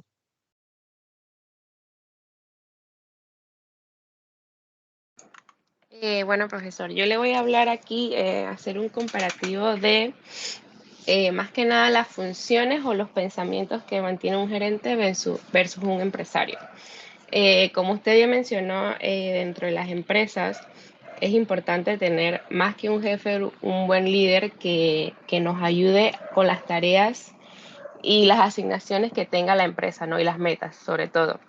Entonces, un gerente más que nada es una persona que asume la responsabilidad de controlar y administrar una organización versus un empresario que es la persona que crea el negocio y se encarga de explotar un determinado producto o servicio. Importante que el gerente es un empleado más de la planilla como tal de la empresa, se enfoca en las operaciones que ya están en marcha y toma las decisiones en base a datos y cálculos e investigaciones que haya realizado para el mejoramiento de la empresa como tal. En cambio, el empresario es el quien asume todos los riesgos e incertidumbres del negocio, basa sus decisiones en lo intuitivo y su recompensa principal son las ganancias de la empresa obviamente un gerente va todos los días a trabajar porque él tiene, por así decirlo, ciertas funciones y bajo esas funciones se le hace el pago de su salario, ¿no? En cambio, un empresario siempre busca la manera de cómo innovar, cómo conseguir más ganancias para su negocio y ver de qué manera se va expandiendo, ¿no? Que al final es la meta de todos. Pero es importante que ambas personas son clave en una empresa porque ayudan a la organización, gestión y control y administración de la misma.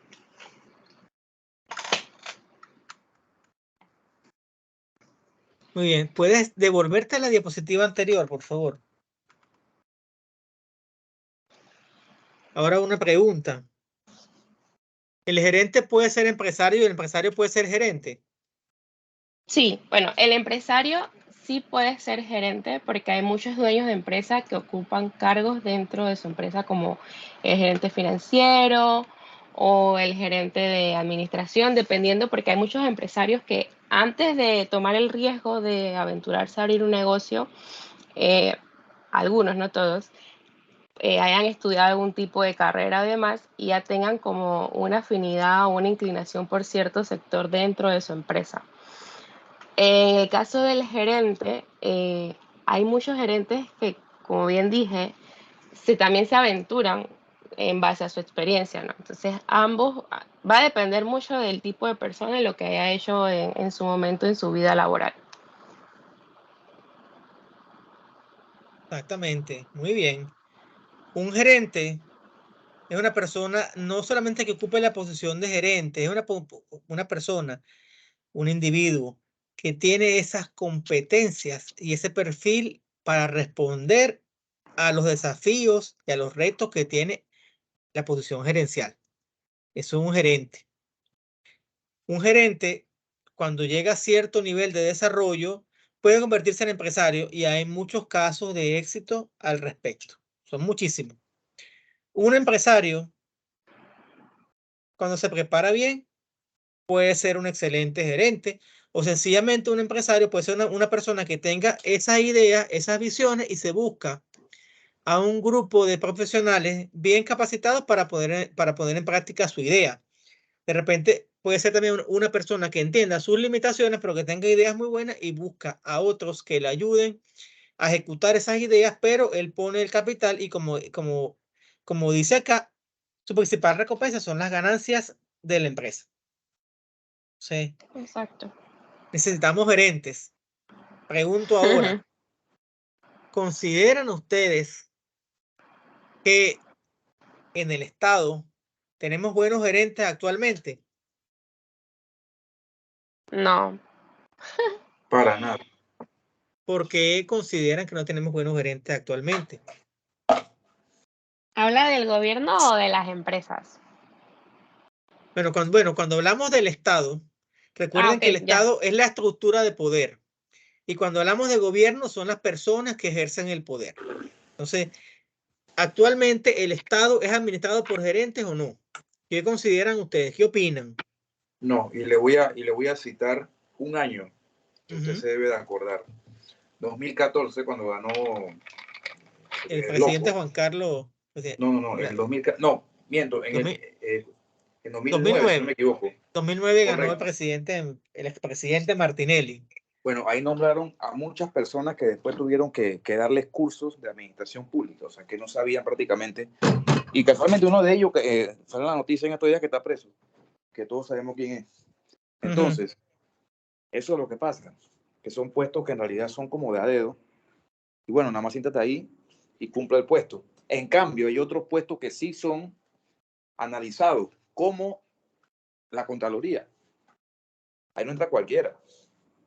O sea, sí existe su alguno que otro, pero en realidad ahí te hacen exámenes para poder entrar. O sea, para ser un fiscalizador no pueden poner a cualquiera. Claro. Y ahí sí yo creo que se respeta eso. Pero en otras instituciones no creo. Sinceramente no creo.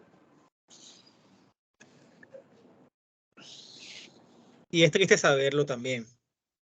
¿Consideran ustedes, por ejemplo, que la institución más importante de Panamá, que es la ACP, está bien gerenciada o no está bien gerenciada? ¿Qué opinan ustedes? Bueno, en estos días vi alguien que publicó que en la CP como que ya no es como antes, de que entre los departamentos como que no hay comunicación y no hay organización dentro de la empresa como tal. Digo, puntualmente no sé, pero sí leí eso en una publicación que vi y sí me llamó la atención porque en teoría esa es una de las empresas con mayor, bueno, la empresa con mayor ingresos dentro del país, ¿no? Sin embargo, hasta ahora uno no escucha en esa institución ciertos manejos que ocurren en otras instituciones. Por ejemplo, fíjense ustedes lo que acaba de pasar en la Caja del Seguro Social con la pérdida de esos medicamentos. Creo que se llama fentanilo, no recuerdo el nombre, que es un medicamento que usan para producir estupefacientes o algo así. Entonces, eso, hay un responsable que se encarga de las bodegas del Seguro Social. ¿Y qué pasó allí? Se pierden las cosas ya por arte de magia. Entonces, hay una Y serie eso de... va a demorar y nadie dice nada, nadie fue responsable, como todo aquí. No es la primera vez que se pierden medicinas del seguro. Y lo otro, por lo menos, ¿consideran ustedes que en algunos casos la Administración de Justicia está liderada por gerentes?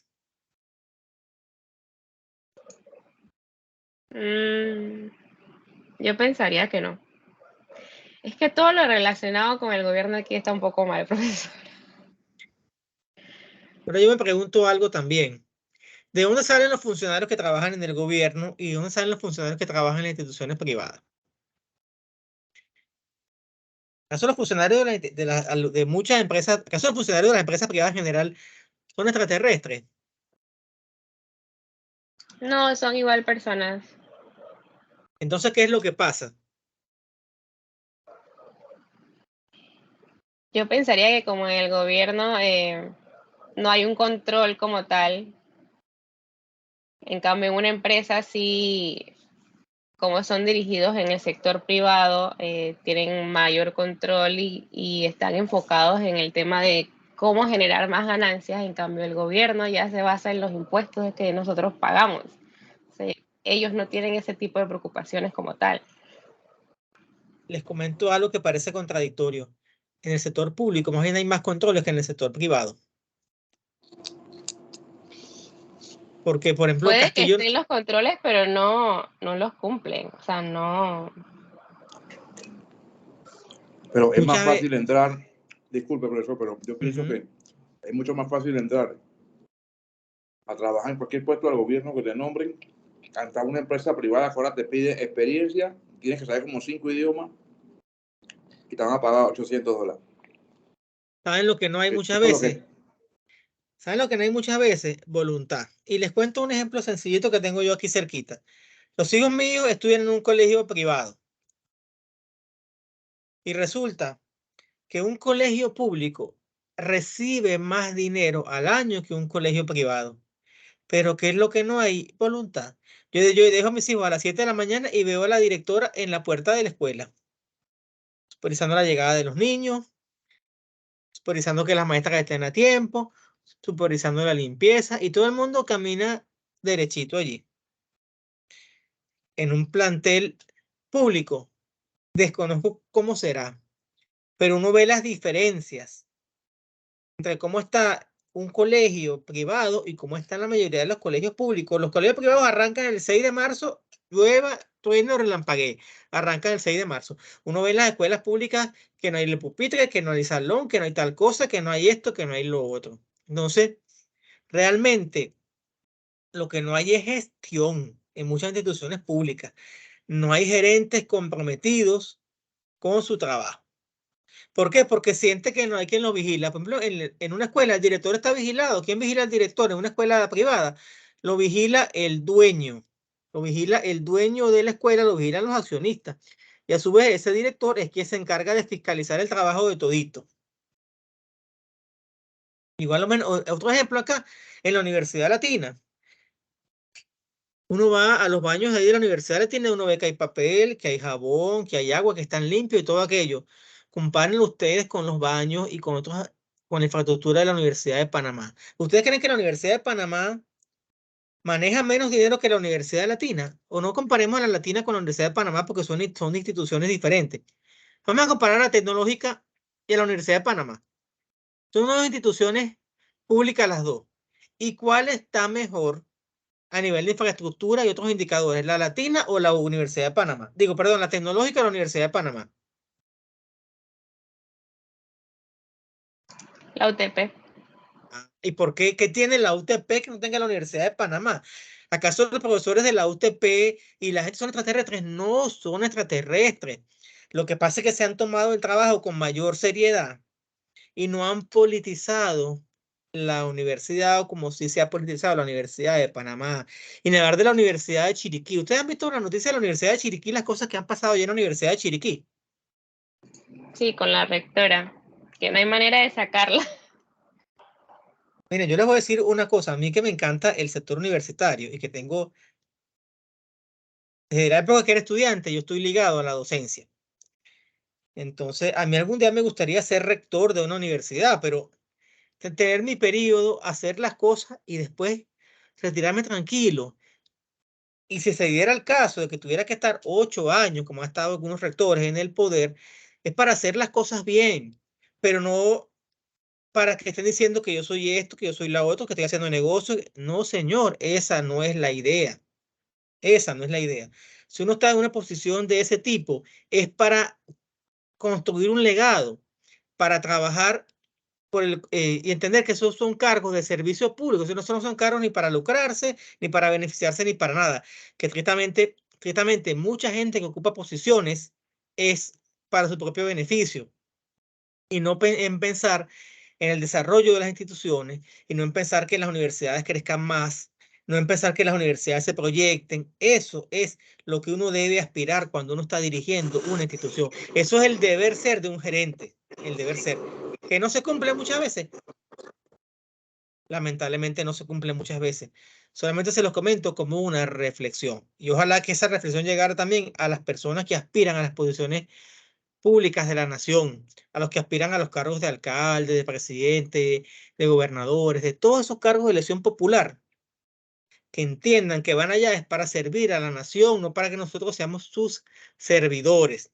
Entonces, es algo que hay que ir trabajando desde ya con ustedes, que son esa generación de relevo y que la estamos formando para que tomen en algún momento las riendas del país en diferentes sectores.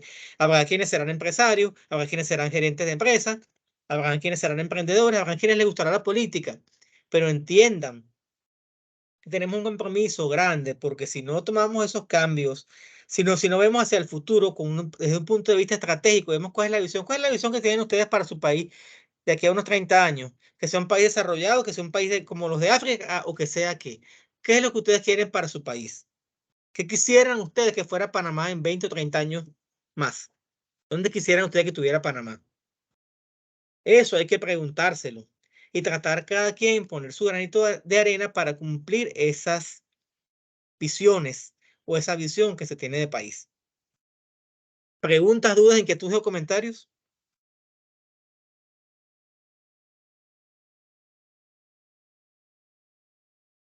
Bueno, sé que estamos ya un poquito sobre la hora, pero permítanme unos minutos para comentar un poco lo que es el trabajo final, el proyecto integrador o proyecto final. Le he dado tantos nombres ya aquí, según este documento que está acá, que contiene el enunciado, se llama proyecto final integrador. Entonces, consiste en presentar un informe escrito sobre algunas características y elementos enmarcados dentro del proceso de planificación estratégica aplicado a una empresa. El informe debe contener los siguientes puntos. La portada, por supuesto, un resumen ejecutivo donde van a indicar qué empresa y servicio o producto escogió, por qué los escogió, es decir, por qué la empresa, por qué el producto y por qué el servicio, porque es importante. Cómo organizó la investigación, y eso va a tener un máximo de 200 palabras. La introducción, en el desarrollo de la investigación van a hacer una pequeña descripción de la empresa, nombre y razón social de la empresa, misión y visión, que eso ya lo trabajaron en la tarea 1, valores, objetivos estratégicos, que son los mismos que ya ustedes plantearon, producto o servicio que desarrollará la empresa. No, que yo lo que quiero es fundar una empresa de alojamiento turístico. Bueno, aquí está, ese es el producto. Análisis interno y externo de la empresa con la matriz FODA. Entonces, usted, teniendo su empresa ya creada, usted va a indicar sus fortalezas y sus debilidades. Y con esas fortalezas y debilidades, usted va a tratar de capitalizar las oportunidades. Es decir, con las fortalezas trato de capitalizar esas oportunidades que están en el entorno externo. Y las debilidades vamos a atacarlas para que no sean amenazas. Y voy también a utilizar mis fortalezas para atacar las amenazas, entre ellas la competencia externa. Las ventajas competitivas que le dará el producto o servicio de la empresa y permitirá su posicionamiento como líder del mercado. ¿Qué estrategias usted va a proponer para desarrollar ventajas competitivas? Va a presentar un plan estratégico que permita alcanzar la misión y visión de la empresa. Un plan sencillito, sencillo. Y de ese plan estratégico usted va a presentar un plan operativo para una de las estrategias. Vamos a suponer que usted tiene dentro de su estrategia el liderazgo en costo.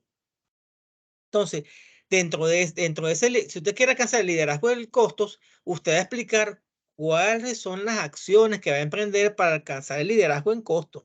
Por ejemplo, inversión en equipos nuevos, capacitación continua del personal, desarrollo de lotes óptimos de producción. Porque cuando uno desarrolla un tamaño de lote óptimo de producción, uno puede bajar los costos.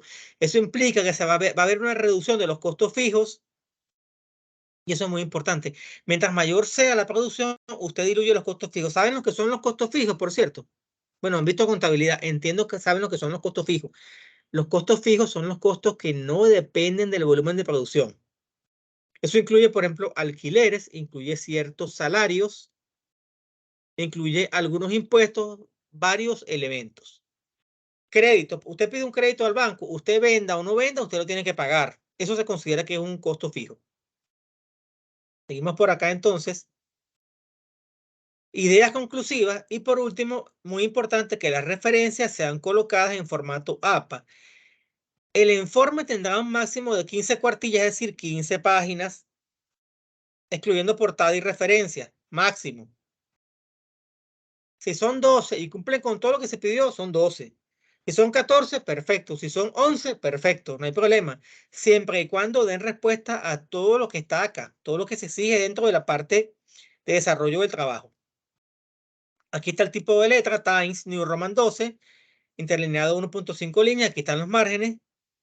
Las figuras, que son fotografías o gráficas, se deben citar en el texto.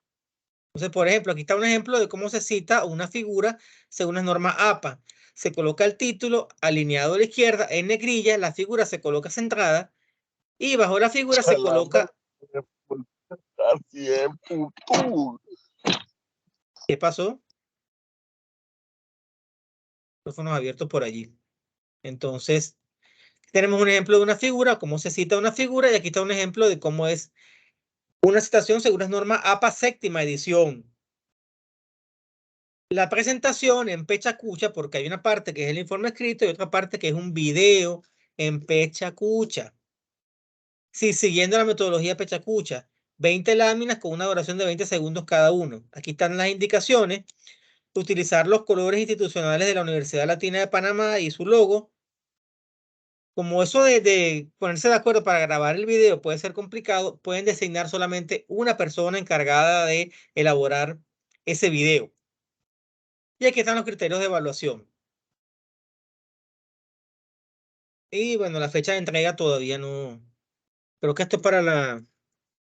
Terminamos el 29, debe ser entregado el 22 de abril, de tal manera que tienen todavía 3 semanas para hacer un buen trabajo, basándose en lo que ya ustedes presentaron en la tarea 1. ¿Alguna pregunta, alguna inquietud, alguna duda?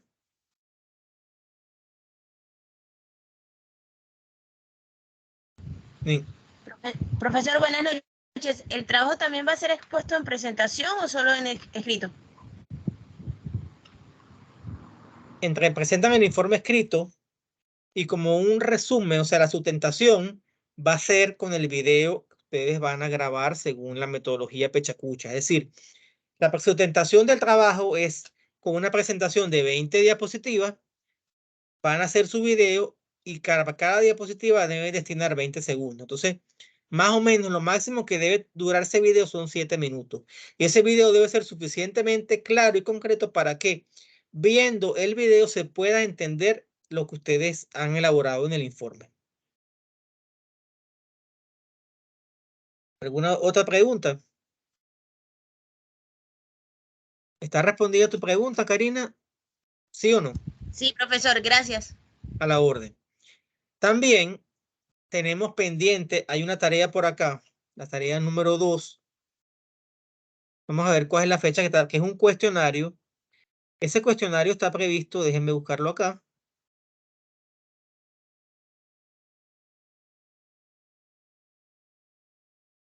Ese cuestionario abre desde mañana hasta el 9 de abril. Para ese cuestionario tienen que ver una serie de videos que están ubicados en el módulo 9 y responden el cuestionario. Hay preguntas de selección múltiple, preguntas de verdadero y falso, preguntas de comparación de columnas y, si mal no recuerdo, hay también algunas preguntas de desarrollo.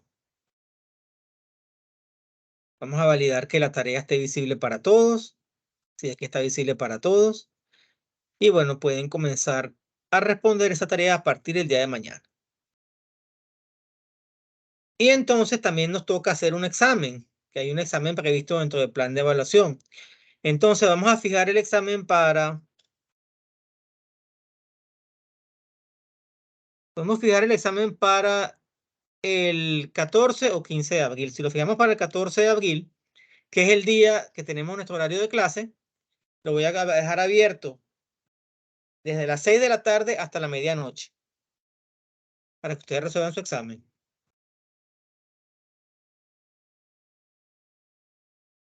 Si les parece esa fecha, establecemos la fecha de 14 de abril para el examen final y 22 de abril a más tardar la entrega del trabajo final y el video y todo lo demás.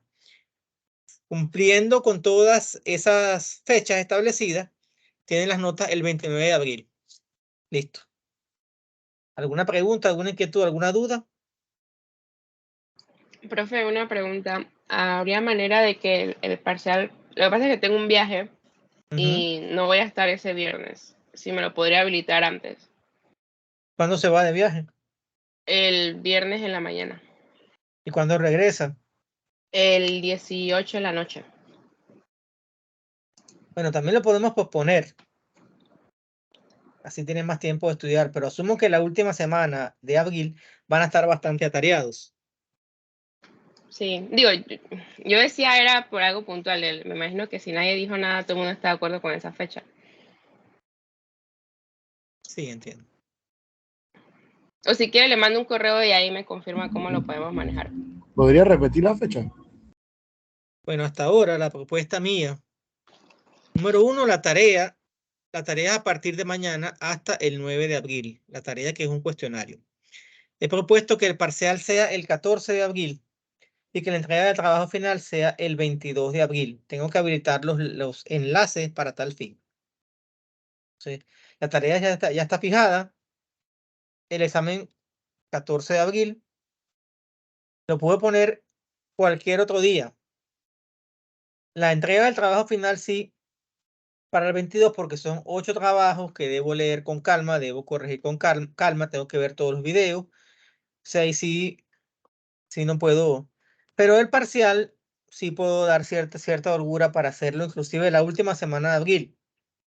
Siempre y cuando todos estén de acuerdo, porque en teoría esa es la semana en la cual se deben aplicar las últimas evaluaciones del cuatrimestre.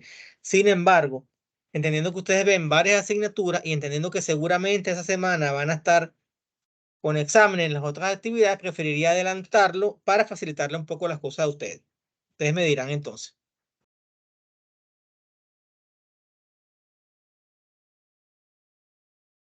Como ustedes estoy seguro que tienen un grupo de WhatsApp, pónganse de acuerdo entre ustedes para la fecha de ese examen. Y después un delegado, que puede ser Mari Carmen, se encarga de escribirme el correo y decirme, profesor, por consenso, democráticamente, hemos decidido que la fecha del parcial que nos conviene es tal. Listo. Pero la fecha del proyecto sí queda establecida para el 22 de abril. ¿Entendido? Ok. Entonces, se ponen de acuerdo, por favor, entre ustedes. ¿Alguna otra pregunta, alguna otra inquietud, algún otro comentario?